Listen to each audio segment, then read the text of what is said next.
Hi, Namaste. Welcome all of you for today's session. Well, dear viewers, हमने अपने पिछले session में आपके एग्जीक्यूटिव कोर्स कंटेंट का अनरैपिंग करा था। हाँ जी, जहां पर हमने आपके सारे सब्जेक्ट्स को किस तरह से एग्जिस्टेंस में लाया गया ये समझा। ये देखा कि कैसे आपके सारे पेपर्स पोस्ट दैट 1947 एग्जिस्टेंस में आ गए। हमने ये समझने की कोशिश करी कि 1947 के बाद इंडिया ने किस तरह से चीजों को अपने लिए बेहतर बनाया, सुधारा और एक एक करके वो सारे प्रयास होते गए, वो सारे स्टेप्स हम उठाते गए that have resulted into the India of today. There have been lot of ifs and buts, there have been lots of permutations, combinations, growth, opportunities, challenges, बहुत कुछ हुआ था और वो सब हमने उस कहानी में सुना था, समझा। तो अब आज के सेशन से हम शुरुआत करने वाले हैं आपके उस 100 नंबर के पूरे पेपर की, जो कि आपके एग्जीक्यूटिव के सिलेबस में ग्रुप नंबर 1 का एक बड़ा इंपॉर्टेंट पेपर है। What's that? That is company law. Yes dear students, company law वो पेपर जो पूरे 100 नंबर में आपको पढ़ना है। And if in case you're skipping on with the importance of this paper, let me remind you back once again, being a company secretary आपके लिए ये पेपर सबसे ज्यादा इंपॉर्टेंट पेपर साबित होता है। बस ऐसा समझ लीजिए कि जिस तरह से एक व्यक्ति के शरीर में, उसकी रगों में, उसकी नसों में खून दौड़ता है, एक कंपनी सेक्रेटरी के लिए वो काम कंपनी एक्ट करता है। तो अब ये कंपनीज एक्ट जो 1956 में हमने उस स्टोरी में पढ़ा था, सबसे पहले आया था, ये कंपनीज एक्ट किस तरह से बना, तैयार हुआ, काम करना कैसे शुरू करा, कैसे धीरे धीरे करके चीजें आगे बढ़ती गई, and why today when we study the companies Act 2013 happens to be the part of our today's discussion. Well, आप जो स्क्रीन पर देख रहे हैं, यहाँ पर मैंने आपको कंपनीज एक्ट की जर्नी बताई। वो 2013 में जो कंपनी एक्ट हमारे देश में दोनों ही हाउसेस ऑफ पार्लियामेंट में पास हुआ, लोकसभा में, राज्यसभा में। You have the dates in front of you on the screen, और ये डेट्स आपको बता रही हैं कि किस तरह से कंपनीज एक्ट को दो अलग अलग डेट्स पर हमारे दोनों ही हाउसेस ऑफ पार्लियामेंट से अप्रूवल मिली। वेल डियर स्टूडेंट्स, हमारे देश में कोई भी एक्ट इसी प्रक्रिया से होकर बनता है। हाँ जी, पहले एक ड्राफ्ट बनाया जाता है, एक प्रपोजल बनाया जाता है by the expert committee after understanding कि किसी भी चीज पर एक्ट बनाने की जरूरत क्यों है और हम उसमें क्या क्या ऐड कर सकते हैं। और इसके बाद उस ड्राफ्ट प्रपोजल या सो कॉल्ड बिल को हम हमारे संसद के दोनों सदनों यानी both the houses of parliament के सामने प्रेजेंट। जब ये both the houses of parliament के सामने जाता है तो वहां पर मेंबर्स ऑफ पार्लियामेंट इस पर डिस्कशन करते हैं। Even stakeholders are invited to present their views, and after taking the views of the stakeholders into consideration, हम इन्हें both the houses of parliament में अग्री करते हैं, एक एक करके पुट अप करते हैं। तो हमारा ये जो कंपनीज एक्ट 2013 था, जो आपके सिलेबस का हिस्सा है और जो आपको पढ़ना है, ये कंपनीज एक्ट हमारे दोनों हाउसेस ऑफ पार्लियामेंट में जब पुट अप करा गया, तो सबसे पहले लोकसभा में इसे कंसेंट मिला 18 दिसंबर 2012 को। Thereafter, after rigorous discussions in the Rajya Sabha, it was being passed on 8th of August 2013. And after being passed or approved by both the houses of parliament, the act moves on for the consent of the president. With the president's consent on 29th of August 2013, आपका ये companies act existence में आया, जो company अधिनियम 2013, act को हम हिंदी में अधिनियम कहते हैं, कंपनी अधिनियम 2013 के नाम से जाना जाता है, और जिसमें कुल मिलाकर के 29 चैप्टर्स हैं, यानी 29 चैप्टर्स हैं, 470 सेक्शंस हैं और 7 स्केल। ये कंपनीज एक्ट एग्जिस्टेंस में आ गया। पर एक स्ट्रक्चरल कंपैरिजन भी बताऊंगी मैं आपको पुराने एक्ट के साथ। ये जो कंपनी एक्ट एग्जिस्टेंस में आया, या इससे पहले जो कंपनी एक्ट हुआ करता था, या इवन इंडिपेंडेंस के पहले भी इंडिया में जो कंपनी एक्ट हुआ करता था, इन सब ने कंपनी फॉर्म ऑफ ऑर्गेनाइजेशन को रिकॉग्नाइज कैसे करा एज अ बिजनेस एंटिटी, हाल फिलहाल में हमें पहले ये डिस्कस, फिर उसके बाद अपन बढ़ेंगे ये स्ट्रक्चरल कंपैरिजन पर, मैं आपको दोबारा लेकर के आऊंगी इस एक्ट की अप्लीकेबिलिटी पर, इसके ऑब्जेक्टिव्स पर, इस एक्ट को एडमिनिस्टर कैसे करा जाता है, इन सब कॉन्सेप्ट्स पर हम आएंगे। बट फिलहाल में ये समझिए ये company form of business organisation India के लिए कोई नए फॉर्म ऑफ बिजनेस ऑर्गेनाइजेशन नहीं. Since ages, company was considered as one of the most preferred form of business organization. When I say business organization, definitely आपको अपने 11th-12th standard के वो दिन याद आ गए होंगे जब आपने एक important पेपर में forms of business organizations पढ़ा था. आपने पढ़ा था about the sole proprietorships, into undivided families, partnerships, और वहां कंपनी हुआ करता था. ये company form of organisation India में बहुत पहले, काफी सारे दूसरे form of business organisation 17th 18th century से company form of business organisation का एग्जिस्टेंस रहा है. पर उस समय में because we were not independent and because the means of communication wasn't that developed at that point of time, क्योंकि उस समय कम्युनिकेशन इतना डेवलप नहीं हुआ करता था, तो व्यवसाय या बिजनेस बहुत ही छोटे या संकुचित स्तर पर किए जाते थे. Growth and development did not had the pace it has today. Naturally, those were the early years of the growth of civilization. तो 17वीं 18वीं शताब्दी में जब कंपनीज का कॉन्सेप्ट एग्जिस्टेंस में आ रहा था, जब कंपनीज एग्जिस्टेंस में आना शुरू हुई थी, उस 17वीं 18वीं शताब्दी में ये कंपनीज मोर और लेस सिर्फ एक ऐसा फॉर्म ऑफ बिजनेस ऑर्गेनाइजेशन होता था जहां पर कुछ लोग मिल करके कार्य करते थे अपनी आजीविका कमाने के उद्देश्य से. Well definitely that was the most important motive behind working. Why all of us do work? Because we can earn money, and so that with that we can fulfill the basic, at least first the basic amenities of our life. तो ये company form of organisation कुछ इसी तरह से बना. जैसे proprietorship होता था तो एक ही व्यक्ति काम करता था, पार्टनरशिप होती थी तो कुछ लोग मिलके काम करते थे, और अब बस यहीं पर कंफ्यूजन पिक्चर में आ गया, क्योंकि पार्टनरशिप में भी हम यही पढ़ते थे, कुछ लोग मिलके काम कर रहे हैं, प्रॉफिट शेयरिंग के लिए काम कर रहे हैं, प्रॉफिट लॉस जो होगा मिलके शेयर करेंगे. वही चीज कंपनी में भी आ गई. कंपनीज भी एक ऐसे फॉर्म ऑफ बिजनेस ऑर्गेनाइजेशन बनकर के डेवलप हो गई जहां कुछ लोग मिलकर के कार्य करते थे, एक दूसरे के साथ मिलकर कार्य करते थे, म्यूचुअली कार्य करते थे, and the intention was definitely to earn the profit. और पार्टनरशिप को हम अलग कर पाए, इसके लिए हमें इसकी कैरेक्टरिस्टिक्स, पर ये डिस्कशन समझ लीजिए पहले कि ये company form of organisation 17th 18th century तक एग्जिस्टेंस में आ चुके थे, अपना कार्य करना शुरू कर चुके, क्योंकि मीन्स ऑफ कम्युनिकेशन इतने डेवलप नहीं होते थे, तो people mostly relied on the festive gatherings to discuss on their business dealings. Discussion जितने भी होते थे वो मैक्सिमम फेस्टिव गैदरिंग्स पर होते थे ना. फेस्टिव गैदरिंग्स क्या होता है भाई? हमारे देश में तो त्योहार बहुत जोरों शोरों से मनाए जाते हैं और बहुत सारे मनाए जाते हैं, और हर त्योहार के बाद हमारे मिलन समारोह होते, जानते हैं ना हम सब, दीपावली मिलन, होली मिलन, ईद मिलन, हर त्योहार के बाद. Just a way to share, this is just the way to share that happiness that the festival brings. हम दोस्तों के साथ, परिवार के साथ मिलकर अपनी खुशियों को बांटते हैं, और इसीलिए हम ये मिलन समारोह करते हैं. तो बस कुछ इसी तरह के फेस्टिव गैदरिंग्स पर people use to discuss about their business talks, their business, their dealings, their tradings and everything. Slowly and gradually the civilization grew and developed. Slowly and gradually India में कंपनीज एक्ट बना. British राज के दौरान company act बना. क्योंकि वो British राज के दौरान बना तो जाहिर सी बात थी कि उस एक्ट में ब्रिटिश लॉज का जिक्र होता था. और फिर वो समय आया जब भारत आजाद हुआ 1947 में, जब इंडिया इंडिपेंडेंट हुआ.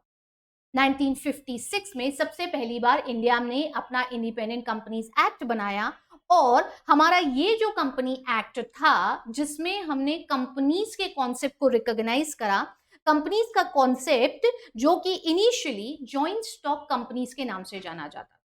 The initial years we call them as joint stock.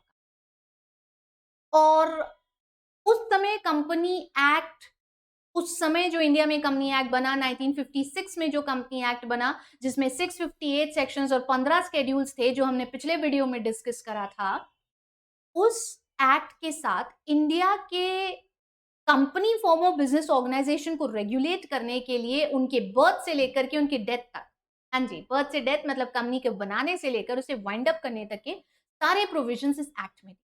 Well, not to forget this Companies Act of India was the cherished child of the English company.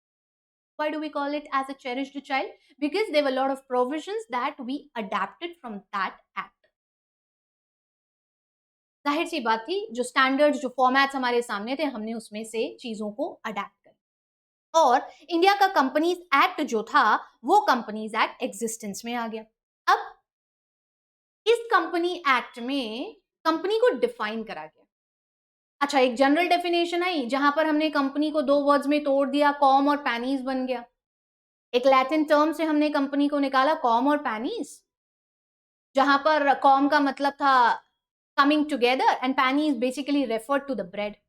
So in that manner we came up with another definition of the company, and that definition stated that it is an association of persons who took their meals together. दो या दो से अधिक लोग मिलकर के कार्य कर रहे थे आजीविका कमाने के लिए, so that they can take their meals. This is how the company came into existence. This is how the definition of that company came into existence. But still there was a lot of confusion. हम अभी तक भी बड़ा clarity से company और partnership को differentiate ही नहीं कर पा रहे थे। It was getting very difficult for us to understand कि कंपनी और पार्टनरशिप कैसे डिफरेंट हो सकते हैं, जब दोनों में ही कार्य करने का उद्देश्य आजीविका कमाना है, साथ मिलकर के कार्य करना है ताकि आजीविका कमा सके, प्रॉफिट्स और लॉसेस को शेयर कर सके। तो बस इन सब चीजों के साथ हमारी कंपनी की ये जो डेफिनेशन थी, ये डेफिनेशन उतनी क्लैरिटी नहीं दे पाई। अच्छा, पता है हमने क्या करा फिर? हमने एक और परिभाषा दी, ये देखो आपके सामने स्क्रीन पर है, voluntary association for earning profit. Voluntary association for earning profit हर तरह का बिजनेस होता था, ये एक परिभाषा कंपनी को मिली। कंपनी एक्ट में देखने गए तो हम जिस नए कंपनी एक्ट की बात करें ना, उस कंपनी एक्ट के सेक्शन 2 के क्लॉज 20 में भी एक परिभाषा मिली कंपनी की, और वो डेफिनेशन कहती थी company means a company that is incorporated under this act or under any previous laws that were related to company.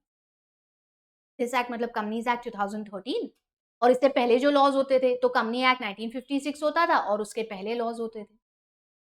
इन सब डेफिनेशंस ने, भले वो कॉम और पैनीज की हो, वॉलंटरी एसोसिएशन की हो, या ये incorporated under the companies act की, इन सब डेफिनेशंस ने कंपनी को समझाने का प्रयास तो करा, बट एक नौसीखिए के लिए, एक ऐसे व्यक्ति के लिए जो कंपनी एक्ट पढ़ना शुरू कर रहा था, के लिए ये समझना अभी भी थोड़ा सा डिफिकल्ट था कि ये कंपनी पार्टनरशिप से कैसे अलग थी।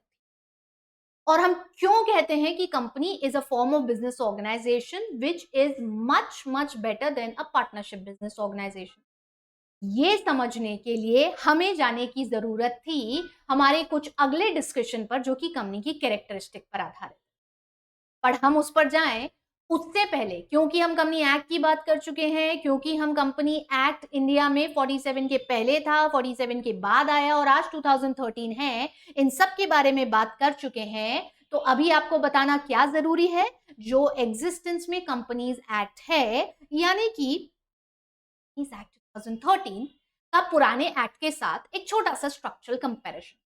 The structural comparison for you on the screen tells you कि कैसे पुराना जो कंपनी एक्ट था वो अलग अलग पार्ट्स में टूटा हुआ था, कितने उसमें टोटल सेक्शंस थे, स्केड्यूल्स थे, और जो नया कंपनी एक्ट है वो क्या है। तो as you can look out for it on the screen, जब आप स्क्रीन पर देख रहे हैं, कंपनीज एक्ट 1956 के संबंध में आपको बताया गया 13 पार्ट्स थे, वेयरएज कंपनीज एक्ट 2013 जो है वो 29 चैप्टर। पुराने कंपनी एक्ट में 658 सेक्शंस थे, नए कंपनीज एक्ट में 470 सेक्शंस है। You might be happy and rejoicing कि वाओ, हमने अच्छा हुआ वो एक्ट नहीं पढ़ा, उसमें इतने सारे सेक्शंस थे, और मैडम यहाँ तो सिर्फ 470 ही सेक्शंस है। Okay, you can have that chance of rejoicing, because काफी सेक्शंस हमने ओमिट करे। समय के साथ जब 91 में new economic policy I and the Indian trade went into a huge transformation, पुराना कंपनी एक्ट ना ऑब्सलीट सा हो गया था, जैसे हम अकाउंट्स में एसेट्स को ऑब्सलीट कर देते हैं, कुछ इसी तरह। तो नए एक्ट की जरूरत थी, काफी पुराने सेक्शंस को ओमिट करा गया, और नए sections with the need of the hour and that can help India to establish its business at the international standards, वो हमने इसमें इंट्रोड्यूस। तो पुराने एक्ट के 658 सेक्शंस को खत्म करके नए एक्ट में 470 470 सेक्शंस आए, और उसी पुराने एक्ट के 15 स्केड्यूल्स को खत्म करके नए एक्ट में 7 स्केड्यूल्स आए। So this is what the structural comparison was.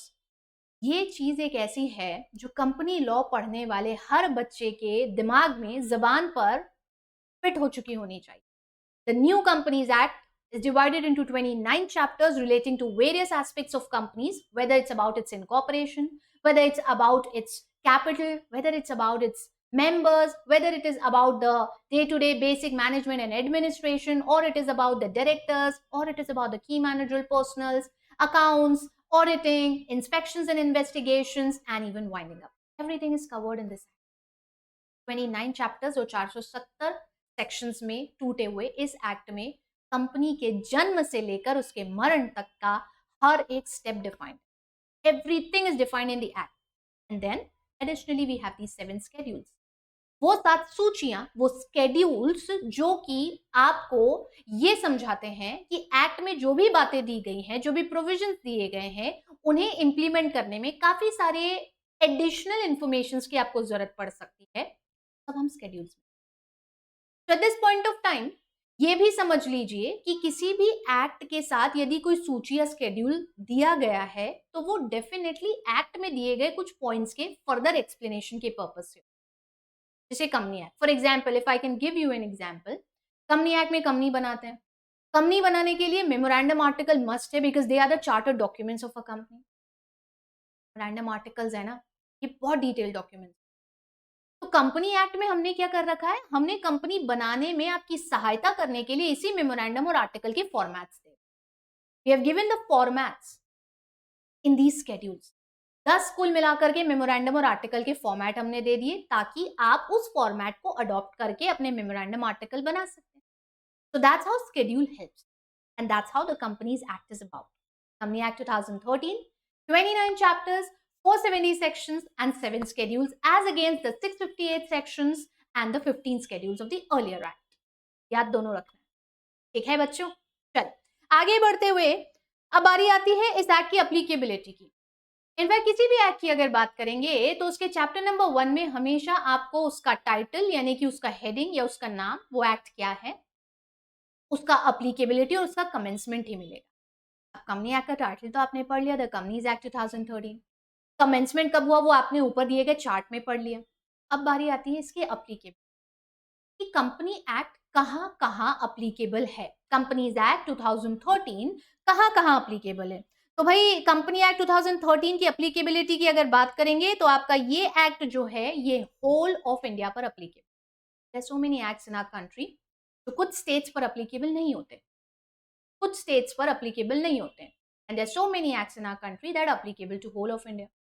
Companies act is one such act जो कि संपूर्ण भारतवर्ष पे, होल ऑफ इंडिया पर अप्लीकेबल है.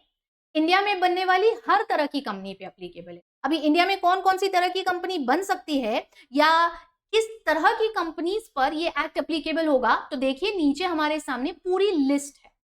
We have the names of all those types of companies that are formed as companies even in certain other special acts, but उन सब पे company act applicable. पहले इस एक्ट में बन रही हूँ या इसके पहले बनी हूँ. देखो पहला पॉइंट जो आपके सामने आ रहा है, companies that are incorporated under this act और एनी प्रीवियस कंपनी लॉ. पढ़ा था ना हमने प्रीवियस कंपनी लॉ, वो तो डेफिनेशन भी है सेक्शन 2 क्लॉज 20 की.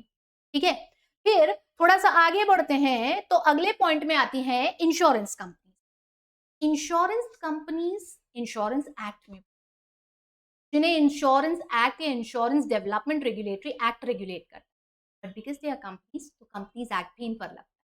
प्राइमरीली इंश्योरेंस एक्ट और insurance development regulatory authority act लगता है, बट कंपनीज एक्ट भी है because they are incorporated entities under the companies act. Similarly banking companies के लिए बैंकिंग रेगुलेशन एक्ट हमारे देश में बनाया गया है, बट बैंकिंग रेगुलेशन एक्ट के अलावा कंपनीज एक्ट भी बैंकिंग कंपनीज पे लगता है. We also have the companies that are engaged in the generation or the supply of electricity, जिन पे इलेक्ट्रिसिटी एक्ट लगता है, बट उन पर कंपनीज एक्ट भी लगता है. We also have companies that are governed by certain other special acts of parliament, और उन सब पर भी वो एक्ट्स जो पार्लियामेंट ने उन्हें गवर्न करने के लिए बनाए हैं के अलावा कंपनीज एक्ट भी लगता है. Well okay, at this point of time यहाँ पर अगर ये स्पेशल एक्ट की हम बात करें और इस स्पेशल एक्ट के अंतर्गत बनाई गई कुछ कंपनीज के एग्जाम्पल ले लें तो यहाँ पर ये example the institute of company secretaries of India and the institute of chartered accountants of India and there so many other statutory organizations जो इस तरह से स्पेशल एक्ट ऑफ पार्लियामेंट में बनती है।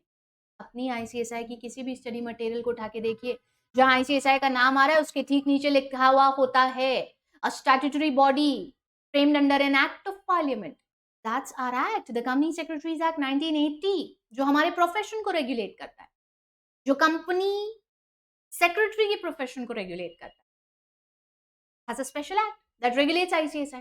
But then ICSI also falls into the category of that statutory organization जिसके ऊपर companies act की अप्लीकेबिलिटी होती है। समझ रहे होंगे आप सब लोग इतना। And then the last point, it is about any other body corporate जिसे for the time being company act की अप्लीकेबिलिटी के दायरे में लाया जाता है और ये इंस्ट्रक्शन दिया गया हो सेंट्रल गवर्नमेंट के द्वारा। इन सब पर आपका कंपनी एक्ट 2013 अप्लीकेबल है। So all put together they are just companies, whether they are banking, insurance, electricity supply generation or even formed under any special act of parliament or any body corporate. Body corporate में foreign companies भी आ जाती हैं। वो companies जो बनी तो देश के बाहर हैं, इंडिया के बाहर हैं, because they are working in India, they have to comply with the provisions of the Companies Act that is applicable in India, and that's why Companies Act is applicable onto them as well. तो ये है आपके act की applicability. अब बारी आई दूसरी चीज, और अब क्या पढ़ना है आपको? अब पढ़ना है आपको ऑब्जेक्टिव्स। हर एक्ट के ऑब्जेक्टिव्स होते हैं भाई, हर एक्ट ऑब्जेक्टिव्स के साथ बनाया जाता है। क्यों बनाया है हमने कंपनी एक्ट? तो by now all of you know हमने कंपनी एक्ट कुछ मेजर ऑब्जेक्टिव्स के साथ बनाया है, और वो है company form of business organizations को रेगुलेट करने के लिए, so that इन फॉर्म ऑफ बिजनेस ऑर्गेनाइजेशंस की वर्किंग से हमारा देश आगे बढ़ सके, so that they can contribute in the growth and development of our nation, so that this act can regulate the company form of organizations, the form of organization that is contributing the most in raising the level and standard of living of our country. और फिर इन्हें regulate भी करना जरूरी है ताकि ये जिन stake holders के हित के लिए कार्य कर रहे हैं ये कभी भी उससे विपरीत कार्य ना करें, और अगर करें तो उन पे पेनल्टीज लगाई जाए। तो देयर मल्टीपल ऑब्जेक्टिव्स, जिन ऑब्जेक्टिव्स के साथ हमने इस एक्ट को बनाया, देखिए आपके सामने ये ऑब्जेक्टिव्स स्क्रीन पर आ रहे हैं। पहला ऑब्जेक्टिव, कुछ पॉइंट्स मैं आपके लिए रीड कर दूंगी। पहला ऑब्जेक्टिव जो है वो आपसे कहता है enabling the corporate sector to operate in a regulatory environment with best international practices that will foster entrepreneurship, investment. ऐसा environment business entities, corporate entities के लिए तैयार करना है जो इंटरनेशनल स्टैंडर्ड्स को मैच करता है, so that they can work and contribute in the growth and development of. Then what next? It's about equipping the government with adequate powers to intervene in the affairs of the company in public interest. Public interest is of paramount importance. जनता का हित हमेशा सर्वोपरि रखना है, और ताकि ये companies जनता के हित के अगेंस्ट जाके कार्य ना करें, हमने गवर्नमेंट को इन्वॉल्व कर रखा है, ताकि यदि कभी भी ऐसा कोई कार्य कर रहे हैं जो कि जनता के हित के विपरीत जा रहा है तो सरकार हस्तक्षेप कर सके, इंटरवीन कर सके, उन्हें पनिश कर सके। Lot of penalties in the companies act, mind you, lot of penalties if in case you do not comply, if in case you do not follow the policies of good governance, there are lot of penalties. तो regulation भी important है। तीसरा point हमसे कहता है revising and modifying the act in consonance with the changes in national and international economy in order to facilitate ease of doing business and simultaneously ensuring the interest of all the stakeholders. अंतरराष्ट्रीय स्तर पर world bank एक index तैयार करता है, जानते हैं ना आप सब लोग, पढ़ा है ना आपने उसके बारे में। अंतरराष्ट्रीय स्तर पर वर्ल्ड बैंक एक इंडेक्स तैयार करता है जिसे हम ease of doing business index कहते हैं। हर देश में व्यापार करना, व्यवसाय करना कितना आसान है, वहां डॉक्यूमेंट्री अप्रूवल्स, बॉर्डर कंप्लायंसेस, सब में कितना समय लगता है, इन सब के आधार पर अलग अलग देश की रैंकिंग करी जाती है।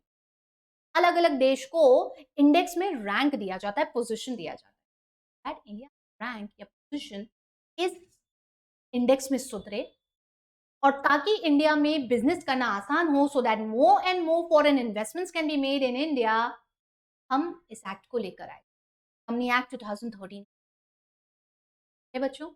फिर आगे हमसे बताया गया delinking the procedural aspects from the substantive law and provide greater flexibility in rule framing to enable adoption to the changing economic, technical and financial. समय बदल रहा था भाई, और बदलते हुए समय के साथ company form of business organization के कार्य करने के तरीके और उसे रेगुलेट करने के तरीके, इन सबको बदलना बहुत जरूरी है। बदलाव प्रकृति का नियम है, और जो नहीं बदल सकता वो वक्त की दौड़ में पीछे रह जाएगा, हार जाएगा।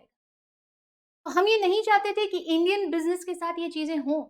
हम लॉ और उसके प्रोसीजरल एस्पेक्ट्स इन सबको अलग रखना चाहते थे, ताकि रेगुलेशन अपनी जगह पर रहे और प्रमोशन अपनी जगह पर रहे। दो अलग चीजें हैं, रेगुलेट करना और प्रमोट करना। We wanted to achieve both the objective so that it can result into the growth of Indian economy. इस ऑब्जेक्टिव के साथ हम ये एक्ट ले आए। And then we have the last point जो हमसे कहता है catering to the need for more effective and time-bound compliances and encouraging transparency, accountability and high standards of corporate governance. Transparency, accountability, good governance, ये सब चीजें हमें चाहिए। Time bound compliances हो, ऐसा नहीं कि कोई काम आज लगाने बैठे हैं और महीना भर बाद या 6 महीना भर बाद भी जा रहे हैं तो वो काम ही खत्म नहीं हो रहा। समय सबसे अमूल्य, सबसे कीमती, क्योंकि ये हाथ से चला गया, ये लौट के वापस नहीं। हम सब जानते हैं इसकी महत्वता। अच्छा, हमसे हमेशा कहते हैं ना, पढ़ने की कोई उम्र नहीं होती, कभी भी पढ़ना शुरू कर सकते हैं। बिल्कुल सच, आप कभी भी पढ़ना शुरू कर सकते हैं, बस जज्बा होना चाहिए। समय जरूर, क्यों बोल रही हूं मैं कि समय जरूर होता है पढ़ने का? भाई, आप कंपनी सेक्रेटरी का कोर्स करना कब शुरू कर रहे हैं? अपनी उम्र के 18वें या 19वें साल में, जब आप इसका एंट्रेंस टेस्ट दे रहे हैं या किसी दूसरे एलिजिबिलिटी क्राइटेरिया के थ्रू एग्जीक्यूटिव के स्टेज में आ जा रहे हैं। आप 24-25 साल की उम्र में भी सोच सकते हैं, 30-32 साल की उम्र में भी सोच सकते हैं, 40-42 साल की उम्र में भी सोच सकते हैं कि मैं CS कर लूं, 51-52 में भी सोच सकते हैं, 60-62 में भी सोच सकते हैं, राइट? आप किसी भी उम्र में ये कोर्स कर सकते हैं। आप जानते हैं ना कि इस कोर्स को करने के बाद इसका सबसे ज्यादा इस्तेमाल, या इस नॉलेज को गेन करने के बाद इसका सबसे ज्यादा फायदा आप सिर्फ तभी उठा पाएंगे जब आप इसे एक सही समय पर पढ़ना शुरू करें। मैं 72वें साल में, 72 इयर्स में भी कंपनी सेक्रेटरीशिप का कोर्स पढ़ना शुरू कर सकती हूँ, just for my knowledge upgradation, just for my knowledge upgradation, है ना? क्योंकि उन चीजों का फिर बहुत ज्यादा लंबे समय तक, बहुत बड़े स्तर पर मैं मॉनेटरीली फायदा नहीं उठा पाऊंगी, क्योंकि मेरे हाथ से समय निकल चुका है। वहीं अगर मैं 22 साल की उम्र में कंपनी सेक्रेटरी बनकर के खड़ी हो जाऊंगी, बाजार में हूं कंपनी सेक्रेटरी बनकर के, इस इंस्टीट्यूट की मेंबर बनकर के, तो I have lot and lot of time in my hand, जिसे इस्तेमाल करके मैं अपनी डिग्री का पूरा इस्तेमाल कर सकती हूँ। इस पूरी बात की मुद्दा क्या है कि समय महत्वपूर्ण है, और जब कोई कार्य समय पर होगा तब उस कार्य की महत्वता भी बढ़ जाएगी। हम चाहते थे कि कंपनी से रिलेटेड सारे कार्य, whether it is about the incorporation और the disclosures, whether it's about maintaining the transparency, ये सब चीजें इफेक्टिवली टाइम बाउंड मैनर में हो। जो भी इंफॉर्मेशन देना है, जब देना है, समय पर वो चीजें बाहर आए, तभी उनकी महत्वता होगी। इसलिए हम ये एक्ट लेकर के इन सब ऑब्जेक्टिव समझते चल रहे हैं ना आप सब लोग। चलिए, अपनी कहानी को आगे बढ़ाते हुए, अपने सेशन को आगे बढ़ाते हुए, अब जो अगली बात आती है वो है इस एक्ट के एडमिनिस्ट्रेशन से संबंधित। कोई भी एक्ट बनाएंगे तो जाहिर सी बात है ना कि we need some authorities that can administer it. Act तो बना दिया, एक पीस ऑफ लेजिस्लेशन कागज पे बनके तैयार हो गया, पर जब तक उसे इंप्लीमेंट नहीं कर पाएंगे, कोई अथॉरिटी उसके इंप्लीमेंटेशन पर ध्यान नहीं दे पाएगी, तब तक वो एक्ट अपने ऑब्जेक्टिव्स को पूरा नहीं कर पाएगा। और इस एक्ट के ऑब्जेक्टिव्स को पूरा करने के लिए हमने इस एक्ट के एडमिनिस्ट्रेशन का जिम्मा हमारे देश में 3 अलग अलग स्तर पर कार्यरत संस्थाओं को दिया है, जिसमें सबसे पहला, the central authority that administers the Companies Act in India is the Ministry of Corporate Affairs. You on the screen, Ministry of Corporate Affairs, MCA जिसे हम शॉर्ट में कहते हैं। ये हमारी केंद्र सरकार का वो मंत्रालय है जो कि कंपनी और कंपनी से संबंधित उसके सभी कार्यों, कंपनी एक्ट, कंपनी के कंप्लायंसेस, डिस्क्लोजर्स, हर एक चीज को centrally administer, ministry of corporate affairs. इस मिनिस्ट्री ऑफ कॉर्पोरेट अफेयर्स के नीचे हमने हमारे देश में 7 रीजनल डायरेक्टर्स या क्षेत्रीय निदेशक नियुक्त करे। 7 रीजन्स के लिए। आप सोच रहे होंगे 7 कौन से मैडम? तो ईस्ट वेस्ट नॉर्थ साउथ 4 हो गए। ठीक है, ये देखिए आपके लिए मैंने सामने स्क्रीन पर आपको इनके नाम भी दिए। You have east west north south, then you have one each for north east, north west and south east. ऐसे पूरे 7 क्षेत्रों के हमने 7 क्षेत्रीय निदेशक नियुक्त करे जो एमसीए के साथ कोऑर्डिनेट करके कंपनी एक्ट को administer. And then we have registrar of companies for each state. हर स्टेट का स्पेसिफिक हमने रजिस्ट्रार ऑफ कंपनी भी नियुक्त करा है, आरओसी भी नियुक्त करा है। आरओसी इनसे नीचे के लेवल पे। इनफैक्ट अगर बात करें तो कंपनी से सबसे ज्यादा डे टू डे टच में जो अथॉरिटी इन्वॉल्व होती है वो रजिस्ट्रार ऑफ कंपनीज होती है। So you have the MCA, thereafter you have the regional directors, and then you have the registrar of companies. Her state का स्पेसिफिक होता है आरओसी। अच्छा, हमारे देश में तो ऐसे भी स्टेट्स हैं जहां पर 2 आरओसी हैं, यानी एक ही स्टेट में 2 आरओसी का ज्यूरिसडिक्शन है। और ऐसे 2 स्टेट्स हैं हमारे देश में, आपके सामने स्क्रीन पर नाम है, महाराष्ट्र और तमिलनाडु। महाराष्ट्र में बॉम्बे, मुंबई एंड पुणे, और तमिलनाडु चेन्नई एंड कोयम्बटूर। यहां पर इन दोनों स्टेट्स में, that is Tamil Nadu and Maharashtra, owing to the excessive number of companies that are working over there and just in order to share the workload, हमने 2 आरओसीज बना रखे हैं, यानी पूरे स्टेट का कार्य 2 आरओसीज के क्षेत्राधिकार या ज्यूरिसडिक्शन में बटा। और इस तरह से सिर्फ इन 2 स्टेट्स में इंडिया में 2 आरओसीज काम करते हैं। Apart from them her state में एक आरओसी है, हर स्टेट का एक स्पेसिफिक आरओसी। समझ रहे हैं ना बच्चों? इतना 3 हेडिंग अपन पढ़ चुके हैं। कंपनी एक्ट का ऑब्जेक्टिव आपने समझ लिया, इसकी एप्लीकेबिलिटी आपने समझ ली, इसका एडमिनिस्ट्रेशन आपने समझ। अच्छा, ये तो 3 लेवल पे हो गए। इसी के साथ साथ हमारे देश में नेशनल कंपनी लॉ ट्राइब्यूनल और अपीलेट ट्राइब्यूनल भी बनाए। ये कंपनी से संबंधित अलग अलग तरह के केस को सुनना और फिर उसके ऊपर अपने डिसीजन देने का कार्य करते हैं। जैसे जैसे सिलेबस आगे बढ़ेगा आप इनके बारे में भी पढ़ेंगे। So by now, each one of you viewing this video is clear with 4 major things. Number 1, the Companies Act came into existence in 2013 after the repealing, phased repealing. Repealing एक लीगल वर्ड है जिसका मतलब होता है किसी भी पुराने act या अधिनियम को समाप्त करना, धीरे धीरे करके समाप्त। कंपनी एक्ट को हमने फेजेस में, पार्ट्स में रिपील करा और कंपनी एक्ट 2013 एग्जिस्टेड। ये एक्ट होल ऑफ इंडिया पर एप्लीकेबल है। होल ऑफ इंडिया मतलब हर वो कंपनी जो इंडिया में बनाई गई है इस एक्ट में या इस एक्ट के पहले किसी एक्ट में। कंपनीज बैंकिंग कंपनीज हो या इंश्योरेंस कंपनीज हो या इलेक्ट्रिसिटी सप्लाई और जनरेशन में इन्वॉल्व कंपनीज हो या इवन ऐसी कंपनीज हो जो कि पार्लियामेंट के द्वारा बनाए गए किसी स्पेशल एक्ट में कार्य कर रही हो, और या फिर body corporate. I am sorry, excuse me. Body corporates क्या होती हैं? तो बॉडी कॉर्पोरेट्स वो होती हैं जो कि इंडिया के बाहर काम करें या इंडिया में काम करें। अब इंडिया में जो काम कर रही है कंपनीज उनके लिए तो कंपनी एक्ट है, और जो इंडिया के बाहर काम कर रही हैं, इंडिया के बाहर है, इंडिया के बाहर काम कर रही है तो रेगुलेट करने की जरूरत नहीं, पर इंडिया के बाहर है, काम इंडिया में कर रही है तो उनको रेगुलेट करने के लिए भी कंपनीज एक्ट है। So that's how we have the applicability. Objectives बड़ा स्पेसिफिकली क्लियरली हमने पढ़ लिए ताकि हम इंडियन ट्रेड को, इंडियन बिजनेस एंटिटीज को इंटरनेशनल स्टैंडर्ड्स पे ले जाएं, ट्रांसपेरेंसी और डिस्क्लोजर्स के नॉर्म्स बढ़ सकें, इफेक्टिव टाइम बाउंड कंप्लायंसेस हो सके, और ease of doing business index में इंडिया का परफॉर्मेंस, इंडिया का लेवल, इंडिया का पोजीशन सुधर सके। इसीलिए हमने इस एक्ट को MCA, regional directors, registrar of companies 3 level पर इसे रेगुलेट। जो एमसीए सेंट्रल लेवल की अथॉरिटी है, रीजनल डायरेक्टर्स रीजन स्पेसिफिक है, registrar of companies state specific. And then we have the national company law tribunal and the national company law appellate tribunal, जो कि आपके company form of organisation से संबंधित जो भी केस हैं, लिटिगेशंस हैं, उन्हें हैंडल करता है, सिविल सूट्स हैंडल। इस तरह से ये सब मिलके कंपनी एक्ट को एडमिनिस्टर। आप सब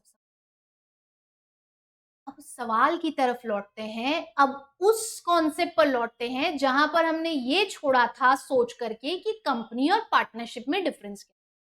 क्योंकि company form of business organisation का भी मतलब क्या था? वही था कि भैया एक वॉलंटरी एसोसिएशन, ये देखिए स्क्रीन पर आया, एक वॉलंटरी एसोसिएशन था जहां पर कुछ लोग मिलकर के कार्य कर रहे थे, आजीविका कमाने के लिए कार्य कर रहे थे। तो अब इस चीज ने हमें कंफ्यूजन में छोड़ दिया था ना। एक सवाल था जो अनसुलझा सा था, एक सवाल था जिसका जवाब नहीं मिला था कि भाई कंपनी और पार्टनरशिप में फिर डिफरेंस कैसा। How will I differentiate between the company and partnership? And in order to understand that we had to move into the details of the characteristics of company form of business organization, क्योंकि definition से तो वो clarity मिली ही नहीं भाई। Company act की definition भी देखी, section 2 clause 20 की भी डेफिनेशन देखी, तो सेक्शन 2 क्लॉज 20 की डेफिनेशन ने भी हमसे यही कहा कि company means company that is incorporated under the companies act and any other previous law. क्या बोला मैंने? Company means company that is incorporated under the companies act and any other previous company law. So what does the company mean? The question was still unanswered. हमारा जो question था वो अभी भी unanswered था कि अगर आप कह रहे हैं कि भाई कंपनी का मतलब है एक ऐसा ऑर्गेनाइजेशन जो कि कंपनी एक्ट में बना है, इनकॉर्पोरेट हुआ है, एक्चुअली ये है क्या? What do you mean by company? Because the word incorporated हमें वो चीज क्लियरली नहीं समझाता। भाई हमें कैसे समझ पड़ेगा? अभी तो हमने कंपनी एक्ट को पढ़ना शुरू करा है, अभी तो हमने ये समझना शुरू करा है कि कंपनीज क्या होती हैं। अभी तो हमने सिर्फ इसके एडमिनिस्ट्रेशन, इसके ऑब्जेक्टिव्स, एप्लीकेबिलिटी पढ़े। तो ये जो वर्ड है ना, ये बड़ा कंफ्यूजन क्रिएट कर रहा है कि इनकॉर्पोरेटेड का मतलब क्या। और ऐसे तो समझ ही नहीं पड़ रहा था कि फिर कंपनी कैसे पार्टनरशिप से अलग है। इस एक वर्ड को समझने के लिए, क्योंकि इस एक वर्ड में कंपनी और पार्टनरशिप का क्लियर डिस्क्रिप्शन हो जाता है, डिस्टिंक्शन हो जाता है, समझने के लिए हम चले कंपनी की कैरेक्टरिस्टिक। हम गाड़ी बढ़ाए उस राह पर जहां हम एक एक उस विशेषता को बारीकी से समझ पाए, एक एक उस कैरेक्टरिस्टिक को बारीकी से समझ पाए। कंपनी को पार्टनरशिप से डिफरेंशिएट कर रखा है और कंपनी फॉर्म ऑफ ऑर्गेनाइजेशन को बाकी सबसे बेहतर बता रखा है। और इस कैटेगरी में जो सबसे पहली कैरेक्टरिस्टिक आती है हमारी, वो सबसे पहली कैरेक्टरिस्टिक है कॉर्पोरेट पर्सनालिटी। कॉर्पोरेट पर्सनालिटी वो कैरेक्टरिस्टिक जिसे समझने के बाद very easily you will be able to differentiate how the company is separate from a partnership. आपको ध्यान है अमिताभ बच्चन जी का वो एक डायलॉग कि लाइन वहीं से शुरू होती है जहां हम खड़े हो जाते हैं। बस ये समझ लीजिए कि कंपनी की पूरी कहानी, कंपनी के पूरे कॉन्सेप्ट्स और कंपनी की पूरी वर्किंग शुरू वहां से होती है जहां कॉर्पोरेट पर्सनालिटी की कैरेक्टरिस्टिक। कॉर्पोरेट पर्सनालिटी एक ऐसी कैरेक्टरिस्टिक जिसमें कंपनी को मेरी आपकी तरह एक लीगल एंटिटी दी गई। The company just like you and me has a separate legal entity. बिल्कुल वैसे जैसे आपका मेरा एक नाम है, कंपनी का भी एक नाम है। बिल्कुल जैसे आप और मैं कॉन्ट्रैक्ट कर सकते हैं बिकॉज वी आर मेजर, और हमारे देश में इंडियन कॉन्ट्रैक्ट एक्ट में एक व्यक्ति जो 18 वर्ष से आयु की ज्यादा का है और अनसाउंड माइंड का नहीं है तो eligible to enter into contract होता है, कंपनी भी है। इनफैक्ट बड़ी बात तो ये कि इंडियन कॉन्ट्रैक्ट एक्ट में आपको और मुझे यानी नेचुरली बॉर्न लोगों को तो उम्र के 18 साल तक रुकना पड़ता है। जब हम मेजर हो जाते हैं, अडल्ट हो जाते हैं, तब हम कॉन्ट्रैक्ट कर सकते हैं। अनलाइक टू दैट कंपनी ना इनकॉर्पोरेट हो जाने के बाद ही कॉन्ट्रैक्ट कर सकते हैं। Immediately after it's incorporation the company can enter into contracts. समझ रहे हैं ना बच्चों? तो ये कॉर्पोरेट पर्सनालिटी में उसे मिला। जैसे आप और मैं कॉन्ट्रैक्ट करके अपनी अपनी प्रॉपर्टीज बेच सकते हैं, खरीद सकते हैं, ये सब कंपनी कर सकती है। और सिर्फ कंपनी कर सकती है, पार्टनरशिप नहीं कर सकती, प्रोप्राइटरशिप नहीं कर सकती। ये कंपनी को कैरेक्टरिस्टिक मिली, ये लॉ ने इसे दिया। कंपनी लॉ ने इसे कैरेक्टरिस्टिक दी, एक पर्दा उड़ा दिया, एक कर्टन जैसा उड़ा दिया, एक कवर, एक जैकेट जैसा पहना दिया और उसे नाम मिला corporate personality. Just like you and me, it has its own name. Just like you and me, it has its own identity. Just like you and me, it can do everything. बस एक अंतर हो जाता है, बस एक अंतर। ये अंतर कैसे समझाऊं आपको? देखो, डमीज या मैनिक्विन्स देखे हो ना, काफी सारी शॉप्स के बाहर लगे होते हैं डमीज या मैनिक्विन्स जो बिल्कुल ह्यूमन बीइंग के जैसा जिनका फिजिक या स्ट्रक्चर होता है, और उस दुकान पर जो भी कपड़ा मिल रहा है, जूते चप्पल एक्सेसरी जो भी मिल रहा है, वो सब वो उस डमी को पहनाए हुए रहते हैं, just so that we can see and understand कि भाई ये कपड़ा हम पहनते हैं तो ये कैसा लगता है। हाँ, when it is about human apparel, यानी जब हमारे आपके लोगों के मनुष्य के कपड़े बेचे जा रहे हैं, जाहिर सी बात है तो वहां पे डमी या मैनिक्विन जो फिजिक या स्ट्रक्चर लगाया गया है वो भी तो ह्यूमन बीइंग का लगाया जाएगा ना। थोड़ा ना किसी कपड़े मतलब लाइक मानिए कोई ब्रांड स्टोर है XYZ जो जीन्स, शर्ट्स, स्कर्ट्स और ये सब चीजें बेचता है, सेल आउट करता है, और वो थोड़ी ना वहां पर कोई डॉग का या एलिफेंट का या लेपर्ड का या टाइगर का या मंकी का मैनिक्विन फिट करेगा, just so that you can see onto that mannequin and feel कि वाह ये मैं पहनूंगा तो कैसा लगूंगा या मैं पहनूंगी तो कैसे लगूंगी। How will I get that feel यार when I see an elephant wearing a shirt? How will I imagine myself into that? When I see a dog wearing a pant, in fact, how will it wear? Animals have 4 legs. All these animals have 4 legs. We have only 2. So how will I imagine myself? We always see the dummies or mannequins of the human physique or structure, and then we imagine. हमारे आपकी तरह दिखते हैं बिल्कुल ये पूरे, हमारे जैसा फिजिक दिया जाता है, हमारे जैसा स्ट्रक्चर दिया जाता है इन्हें, बस आपके मेरी तरह ये चल फिर नहीं सकते। Just like you and me, when we go to purchase the apparels, we can take trials, we can see कि ये कपड़े हमारे ऊपर कैसे लग रहे हैं, कैसे नहीं लग रहे हैं, whether we can purchase it or not, we take our decisions based on that. Amish mannequins वो नहीं करते, कंपनी भी बस ऐसी, पर्सनालिटी है पूरी आपकी मेरी तरह, सेपरेट लीगल एंटिटी है पूरी आपकी मेरी तरह, हर एक कॉन्ट्रैक्ट में एंटर करने का अधिकार मिला है, अपना खुद का नाम मिला है, सब कंपनी लॉ में मिला है उसे। ये इस बात इतनी है कि वो आर्टिफिशियल कृत्रिम है। हम नेचुरली बॉर्न हैं और कंपनी आर्टिफिशियली बॉर्न। हम नेचुरली बॉर्न होते हैं और कंपनी को लॉ में पैदा किया जाता है। It's an artificial entity and that's why इसमें डिसीजन लेने का अधिकार नेचुरल पर्संस को मिलता है, जिन्हें हम बोर्ड ऑफ डायरेक्टर्स और मेंबर्स कहते हैं। तो पूरे चैप्टर्स, पूरा पार्ट बी आपके सिलेबस का उसी पर आधार है। तो ये जो है ना, ये आपके डायरेक्टर्स और मेंबर्स मिलकर सारा डिसीजन। अब ये कॉर्पोरेट पर्सनालिटी सिर्फ company, as you can see there's a lot of description that I have given to you in terms of corporate personality। काफी सारी चीजें हैं जो कि इस corporate personality को समझाती हैं और हमें बड़ा क्लियरली कहती है कि कोई शेयर होल्डर या मेंबर कंपनी के सारे शेयर्स खरीद लेगा, virtually entire share capital hold कर लेगा, तब भी कंपनी अलग मानी जाएगी और मेंबर अलग माना जाएगा। कॉर्पोरेट पर्सनालिटी का मतलब ही है member is different from the company because company has a separate legal entity. Company has an artificial entity which is totally different from its members. ये है आपकी corporate personality। और कोई भी कैरेक्टरिस्टिक बिना किसी एग्जाम्पल या केस के समझ नहीं आती। अब एग्जाम्पल तो हमने डमी या मैनिक्विन का ले लिया और केस आ रहा है यहाँ पे Solomon versus Solomon and company का, द बेस ऑफ कंपनी। हाँ जी, आज के सेशन में हम इसके बारे में भी पढ़ने वाले। Solomon versus Solomon and company limited, एक ऐसा केस जो हमें बहुत अच्छे से समझा देता है कि कॉर्पोरेट पर्सनालिटी क्या है। वेल 1897 का केस था ये।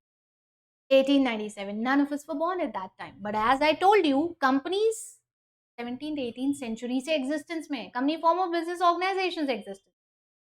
तो उस समय में ना सोलोमन नाम के एक व्यक्ति थे जो लेदर के बूट्स बनाते थे और बेचते थे। He was the merchant as well, the manufacturer and the merchant of leather boots. Sole proprietorship में काम करते थे। काफी समय तक सब कुछ बढ़िया चल रहा था और कुछ समय बाद उन्होंने अपनी इस प्रोप्राइटरशिप को कंपनी फॉर्म ऑफ ऑर्गेनाइजेशन में कन्वर्ट करने का सोचा, बिकॉज ही न्यू कि कंपनी फॉर्म ऑफ ऑर्गेनाइजेशंस के बहुत बेनिफिट्स हैं। So he decided to convert that proprietorship in the company form of organization. Company बनाई गई।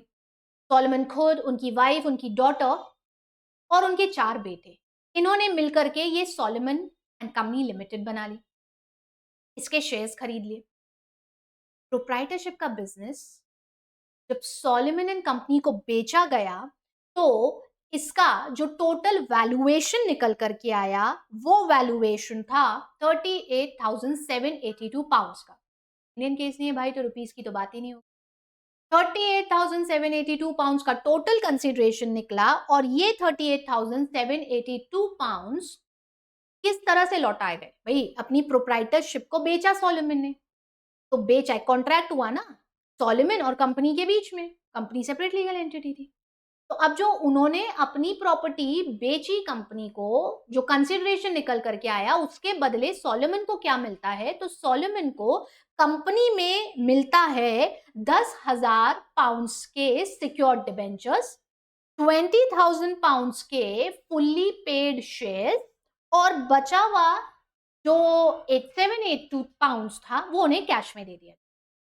ऐसे 38,782 पाउंड्स लौटा दिए जाते हैं सोलोमन को as against the selling of business of the proprietorship to the company.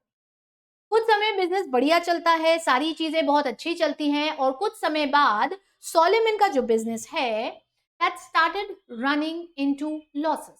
Company losses में जाने लग जाती है और इसके चलते फाइनली सोलोमन ये डिसीजन लेते हैं कि वो कंपनी को बंद कर दें। ऑफिशियल लिक्विडेटर का अपॉइंटमेंट करा जाता है और कंपनी को बंद करने की प्रक्रिया शुरू होती है। ऐसा नहीं कि शटर डाल दिया कंपनी बंद, कंपनी को बंद करने की भी एक प्रक्रिया होती है। There is whole complete procedure, जो भी आपके सिलेबस में आप पढ़ते हैं। हाल फिलहाल में वो पूरा प्रोसीजर हम नहीं पढ़ रहे, यहाँ बस बताया गया कि सोलोमन ने अपने उस बिजनेस को बंद करने का मन बनाया और उसके लिए एक ऑफिशियल लिक्विडेटर की नियुक्ति हुई। अब जब ये ऑफिशियल लिक्विडेटर की नियुक्ति हुई तो उन्होंने कंपनी की बैलेंस शीट तैयार करी और असेट्स और लायबिलिटीज डिफाइन करी। उस समय असेट्स और लायबिलिटीज के जो फिगर्स थे, आप देखते चलिए, आपके सामने स्क्रीन पर आ रहे हैं असेट्स और लायबिलिटीज के ये फिगर्स। असेट्स और लायबिलिटीज इस कंपनी की निकल करके आई, ये जो आपको आपके सामने स्क्रीन पे दिख रहे हैं, 6,050 पाउंड्स की असेट्स आई और 18,000 पाउंड्स की लायबिलिटी, जिसमें 8,000 के अनसिक्योर्ड ट्रेड क्रेडिटर्स थे और 10,000 के वो सिक्योर्ड डिबेंचर्स, ये अभी अभी पढ़ा था ना, ये ऊपर ही दिया, सिक्योर्ड डिबेंचर्स दिए गए थे। जो असेट सिर्फ 6,050। अब क्या होता है, इन 6,050 पाउंड की असेट्स पर क्लेम जताते हैं अपना ये अनसिक्योर्ड ट्रेड क्रेडिटर्स और बोलते हैं कि ये सारा पैसा हमें दिया जाए और हमारा सेटलमेंट करा जाए, क्योंकि जो सिक्योर्ड डिबेंचर होल्डर्स हैं वो तो एक्चुअली सोलोमन ही है और उनका परिवार ही, और ये कंपनी सोलोमन की है, तो मतलब सोलोमन और कंपनी एक ही हो गए और ये असेट्स हमारी। इस असेट से इन्हें बेच करके जो भी अमाउंट निकलेगा वो हमें दिया जाए। हाउस ऑफ लॉर्ड्स के सामने केस किया। House of Lords is the judicial authority in the countries like UK. जैसे हमारे यहाँ कोर्ट होता है, वहां हाउस ऑफ लॉर्ड्स होते हैं। हाउस ऑफ लॉर्ड्स, तो हाउस ऑफ लॉर्ड्स के सामने पहुंच जाते हैं और जब हाउस ऑफ लॉर्ड्स के सामने ये कंटेंशन, ये बात प्रस्तुत करते हैं अनसिक्योर्ड क्रेडिटर्स, तो हाउस ऑफ लॉर्ड्स उनके उस कंटेंशन को रिजेक्ट कर देते हैं। And by now you would have guessed कि उसका कारण क्या था। उसका कारण ये था कि हाउस ऑफ लॉर्ड्स के सामने अनसिक्योर्ड क्रेडिटर्स ये बोलते हैं कि सोलोमन और कंपनी एक ही है, इसीलिए पैसा हमें मिले। हाउस ऑफ लॉर्ड्स उनके उस कंटेंशन को ये कह करके डिनाई कर देते हैं कि सोलोमन और कंपनी एक नहीं है। अपने इनकॉर्पोरेशन के बाद कंपनी की सेपरेट लीगल एंटिटी हो जाती है और कंपनी अपने ओनर्स या मेंबर्स से पूरी अलग हो जाती है। कंपनी अपने ओनर्स या मेंबर्स से पूरी तरह अलग हो जाती है। सोलोमन अलग है और कंपनी अलग है। और दूसरी बड़ी बात, वो सिक्योर्ड डिबेंचर होल्डर हैं, आप अनसिक्योर्ड ट्रेड क्रेडिटर्स हैं। तो वाइंडिंग अप के समय पहला हक असेट पर सिक्योर्ड क्रेडिटर्स को मिलेगा and this means the entire 6,050 pounds of assets shall go to the secured debenture holders and the reason is company की कॉर्पोरेट पर्सनालिटी है और इसके बाद इनकॉर्पोरेशन के बाद कॉर्पोरेट पर्सनालिटी मिल जाने के बाद कंपनी अपने मेंबर से पूरी तरह अलग हो जाती है। फिर कोई फर्क नहीं पड़ता कि कंपनी की सारी कैपिटल एक या दो मेंबर्स होल्ड करके रखें, कंपनी अलग है, मेंबर्स अलग है। और ये कंपनी की सबसे ताकतवर कैरेक्टरिस्टिक है जो उसे पार्टनरशिप और बाकी फॉर्म ऑफ बिजनेस ऑर्गेनाइजेशन से अलग कर दे। पार्टनरशिप में ऐसा नहीं। So by now I am sure आप बहुत अच्छे से समझ गए हो कॉर्पोरेट पर्सनालिटी क्या है और कैसे इस एक कैरेक्टरिस्टिक से हम कंपनी और पार्टनरशिप को बहुत अच्छे से डिफरेंशिएट कर पाए। पर हमारी स्टोरी यहाँ खत्म कहाँ होती है, अभी तो और भी कई सारे केस लॉज हैं जो हमें पढ़ना है। कॉर्पोरेट पर्सनालिटी के कुछ हाइलाइटर्स हैं, things are getting scrolled for you on the screen. ये सब चीजें हमें पढ़ना है ये समझने के लिए कि कंपनी किस तरह से अपने मेंबर्स से डिस्टिंक्ट होती है, किस तरह से डिफरेंट होती है। कॉर्पोरेट पर्सनालिटी और बाकी और कैरेक्टरिस्टिक्स को समझने के लिए there are lot of case and examples that are lined up. आज के इस सेशन को हम यहीं पर खत्म करेंगे। अगले सेशन में we'll see you with the next case laws and the characteristics. As if for now, thank you for listening. Namaste.